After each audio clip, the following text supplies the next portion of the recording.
Hey everyone, this is David. Welcome back behind the velvet rope. Let's just get right into it today because we are joined by the one, the only. Is this really happening? Just David.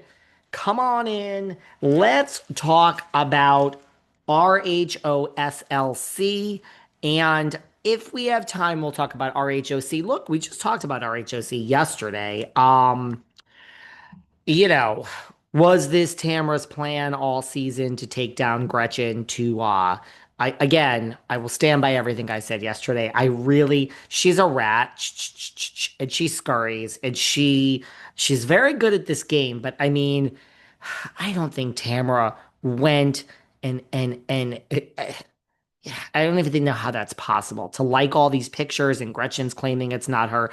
So look, we got a lot to talk about as this affects next season if we have time. I really want to focus on this recap of RHOSLC. But before we get there, a few little things that are on my mind. I don't know if they're on anyone else's mind.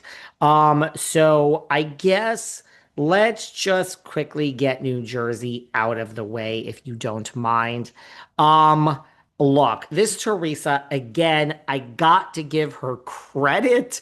I do give credit to someone that just never stops. I guess I got to give credit to like Alexia and Marisol and Adriana. I mean, and Hochstein, 10 years to get that show back on the air. It is what the RHONY are trying to do now. For everyone, they went out every chance they got. I mean, I think Leah Black said it when she was here. Like, Lisa Hochstein would have plans with Lenny that night, pull up, pop out, take the picture with Adriana, take the picture with Alexia. Alexia would take it with Marisol. They probably hung out all night. But my point is, they willed this show back on the air and it worked. I do think that's what the RHONY are doing, if you want my opinion. Lots of comments online I see are, I know there's something in the works with the RHONY because they see Luann and Ramona, and now they see Carol and not Sonia, but yeah, really Luann, Dorinda, and Ramona. And they think that this means, in my opinion, love them. The original RHONY was my favorite franchise. It is probably the best franchise that ever existed.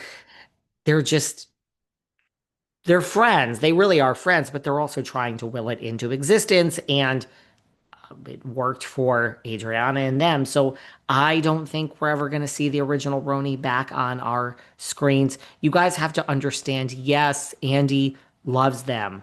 I love Melrose Place. I would love to do a Melrose Place rewatch podcast. I would love for every person listening to this to follow me to that. It's not going to happen. Some of you will come, many of you won't. So there's lots of things that we love in the world. I'm gonna love All's Fair, which is starting this week. Ryan Murphy and Kim Kardashian.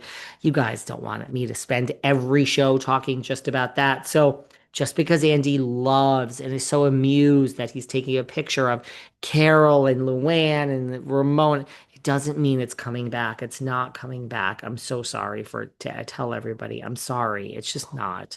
I really am sorry. It's not happening. It really isn't. Trust me on this one, you guys. Um, I know Andy's going to be on Call Her Daddy this week. Lots of people think it's going to be the big New Jersey announcement or the big announcement for Roni. Maybe it's right before BravoCon. Seems like very strange timing to me. I still don't think it's New Jersey, but look, I don't think New Jersey is being announced at BravoCon based on the people that are going. I think it's going to be awkward. So I think it's either not going to be announced or it will be announced before. So everyone going to BravoCon knows who's in and who's out, which is a really shady thing to do, Andy, because like then just say Marge is out or Teresa's out. They're gonna have to face all that. Every person that sees Marge or Teresa at BravoCon.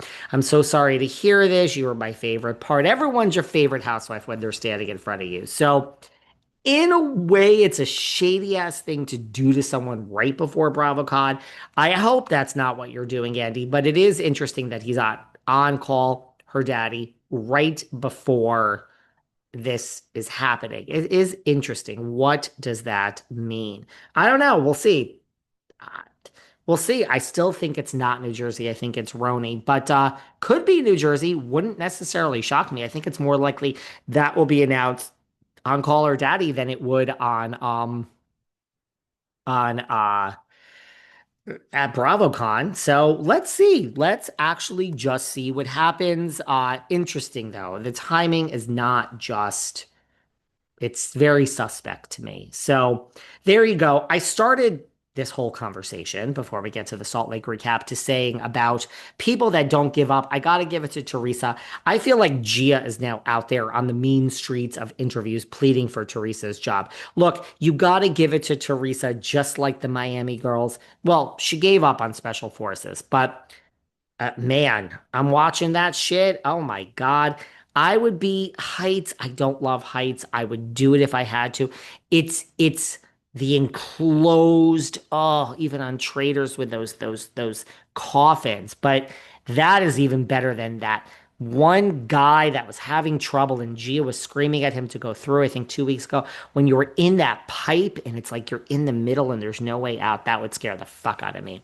So, look, Teresa said never, never, never, never, then never say never. Then now I'm open to reconciling because special forces changed my life. And Melissa and Joe are kind of open to it. That's one whole avenue of how she's trying.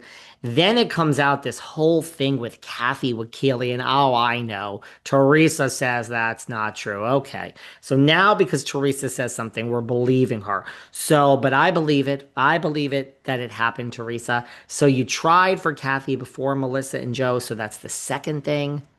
That kind of shows you're just trying. And then the third thing, which a lot of people were like, wow, I went and listened to that interview, this whole prison thing, her prison plan. Now we're talking about prison. We've never been allowed to mention the word. Now you're doing podcasts that are called the prison pod. Literally, I think the name of the podcast is the prison podcast.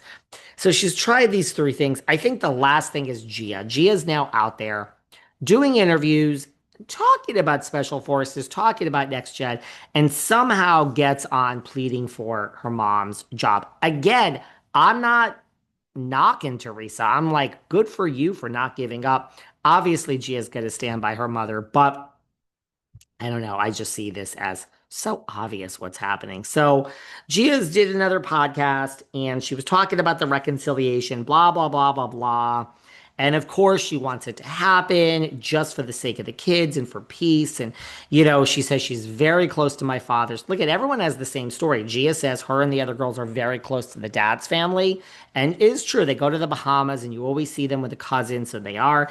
And Joe Gorga and Melissa say, Melissa's so close to her mother and the cousins. And so, yeah, that family's close to Melissa's. That family's close to Joe Giudice's. So, look, everything Gia is saying about the reconciliation, fine. That's not Teresa's hand. That's really her. She really wants it.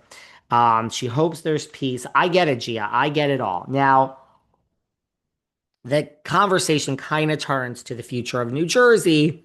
And here's where I'm like, could Gia be any more obvious? Again, I get it. Good for you for standing by your mother, but this is so obviously begging for Teresa's job. She says, as far as she was asked about New Jersey, she said, look, as far as new women, so she gets right into it. This Gia don't waste any time, this Junior G. I think it'll be good. She's talking about new women.